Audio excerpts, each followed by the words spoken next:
when you say that the battle rappers, they don't get enough credit and things like that, it's not that people aren't watching. I don't know, maybe they're just not talking about it, but there are a lot of people watching, even like said, celebrities, athletes and things like that. Yeah. Why do you think? Do you think it hasn't really crossed over fully mainstream, or does it need to cross over fully mainstream for that to happen? Yeah, I don't know, man. I don't know if it needs to cross over mainstream. I kind of feel like it has, in a sense, especially over the last year with caffeine, Twitch, some of these bigger companies and bigger names coming in, Drake. Yeah, Drake, yep. Dropping by, not only investing, but coming with the cash in his cargo pockets. Like, I'm adding to the purse of the fight. And I think that's a good look, too. Like, it's a great look. Yeah. It's a great look because it takes Drake's fans and they have to pay attention to something that he's heavily interested in. But, yeah, I feel like battle rap is so raw that it only can be so mainstream. You know what I'm saying? Like, without it being watered down. And I don't think the culture will let it. You know what I'm saying? Like, for a while, hip hop got away from us. It got watered down. It was convoluted. There were people who weren't talented. People who were driven by their teams, their machines, and their ghostwriters that took over. And because of streams and just everyday fans that can care less about the culture, these artists blew up. But I think it's starting to correct itself. You know what I'm saying? Like, I think the hip hop ear is starting to pay attention to quality music. Same thing with battle rap. Battle rappers have talked about it. I think the quarantine had people really paying attention to details. You know what I'm saying? And listening to cats rap and then sitting there in these small rooms with nobody in there, like rapping in a garage. But people who are cut from that cloth, or at least familiar with the early stages of hip hop, that's what it was. That's exactly what it was. So there's a familiarity in it. You know what I'm saying? So for me, I just feel like the culture will always have this this gully, grounded feel to it. You know what I'm saying?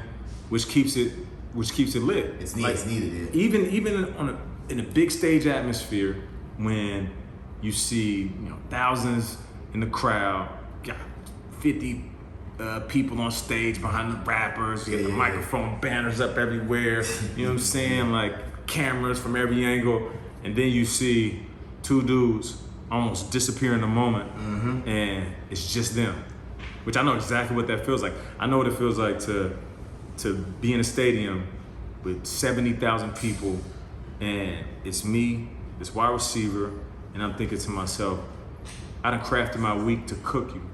There's no way you can stop me.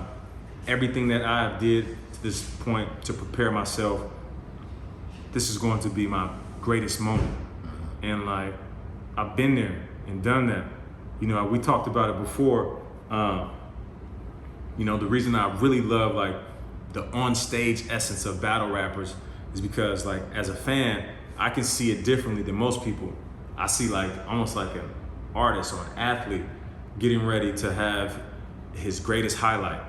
And if he's focused on his opponent or what he's about to do, his bars, his delivery, his cadence, his rhythm, his rewinds, if he's focused on all that, he'll be fire in a moment. But if he loses his cool, if he starts talking to the crowd or his opponent gets in his head, we didn't see it time and time again, it's a rap. Not only is it a rap for his performance, but the crowd also sees it. They're like, yeah, why is he so on his feelings? And you lose What's the going crowd. on? And he loses it. You lose the crowd, you lose yourself. And not in the Eminem 8 Mile way. You lose yourself in a bad way. You down bad. Yeah. But like me, people used to ask me what was it like to punt return, because for me it's the most chaotic yet poetic play in all of football.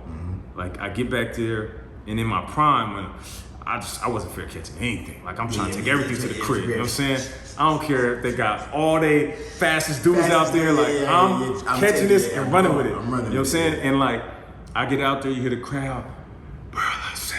I'm feeling it. Okay, all right. I'm in my mode, making eye contact. I'm like, the house is. I'm about to take it to the crib. You know what I'm saying? Now I gotta get focused. I'm looking at the gunners. I'm like, okay, he run about 4.3. That dude run about 4.5. But he's the bigger hitter. I just gotta avoid him. All right, cool. Looking at the punter where he's at. All right, I got about 60 yards. All right, cool. And I still hear the crowd. As soon as the ball is snapped, I hear that ball drop off of his foot. It's in the air. sitting back looking at it. Look at the ball, look at the gunners, look at the ball, look at the gunners, look at the ball, look at the guys coming at me. And then as soon as it hits my chest, it was like the audio went out and it was just me and football. It's like, boom. And now I'm just, all I hear is,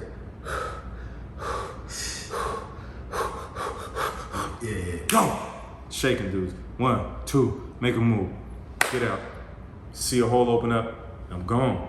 And it's crazy because like, as I'm hearing guys grunting and cleats hitting the ground, I feel a hand on my jersey, I move him, I get in open space, I shake the punter, and then right when I get in the end zone, it's like somebody unmuted the TV. It's like, and it's just like Russell Crowe and Gladiator. Like, this is it, you know what I'm saying? Like, that's beautiful. And that's why when I look at a battle rapper on stage and he's in that bag, just like delivery's crazy, and he knows when to like lay out for the crowd to catch their breath, and as soon as they die down just a little bit, not all the way though, still gotta keep them in a frenzy.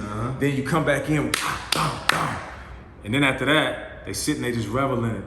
Like King Los had one of them moments.